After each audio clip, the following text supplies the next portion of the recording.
महाराष्ट्रामध्ये आणि देशामध्ये मार्कडवाडी पॅटर्न आणि पहिल्यांदा पॅटर्न कुणाला दिसला? अरे हे माझं रक्ता मांसाचं गाव आहे, माझ्या पै पाहुण्यांचं गाव आहे, 90% इथं धनगर समाज राहतो. आणि मग माझी जबाबदारी वाढली की अरे धनगरांनाच पुढे काय केलं की म्हणजे या महाराष्ट्रातला धनगर समाज लोकशाहीच्या माध्यमातून जी निवडणूक प्रक्रिया पार पडते त्याच्या विरोधात आहे असं वातावरण करण्याचं महापाप शरद पवारांनी केलं. म्हणून आम्ही मार्कडवाडीमध्ये आज आलोय. अरे 100 शकुनी मेल्याच्या नंतर एक पवार जन्माला आलाय.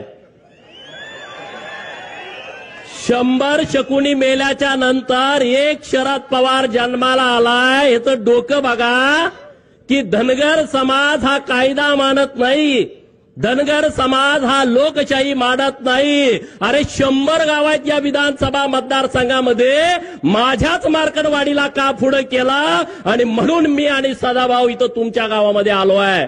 शरद पवार साहेब हे मान्यवर नेते आहेत.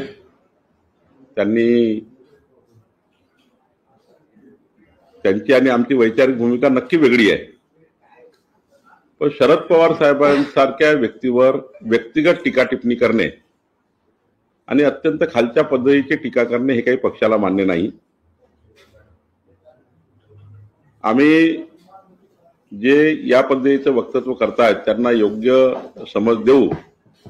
पण पवार साहेबाबद्दल सन्माननीय या लोकांबद्दल कोणत्याही पक्षाचे जे वरिष्ठ नेते आहेत, या राज्याला ज्यांचं नेतृत्व लाभलं आहे अशा कुठल्याही पक्षाच्या नेत्यावर आमच्या पक्षातल्या लोकांनी व्यक्तिगत टीका टिप्पणी करणे यावर आम्ही याच्यामध्ये दखल घेणार आहोत आणि हे पक्षाला काही मान्य नाही. समज दिली जाईल का कारण स्वतः फडणवीस विधानसभेमध्ये स्टेटमेंट करतात दूर करायला हवी आणि अशा प्रकारची वक्तव्य केली जाते?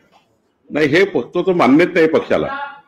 सन्माननीय शरद पवार साहेबाबद्दल जे बोललं गेलं ते पक्षाला मान्य नाही आहे आणि योग्य पद्धतीने आम्ही त्याची दखल घेतली आहे. खरं तर कुठल्याही महाराष्ट्राच्या कुठल्याही पक्षाच्या नेत्याबद्दल निंदाजनक वक्तव्य काही पक्षाला आम्हाला मान्य होत नाही आणि त्याबद्दल दखल आम्ही घेतली आहे.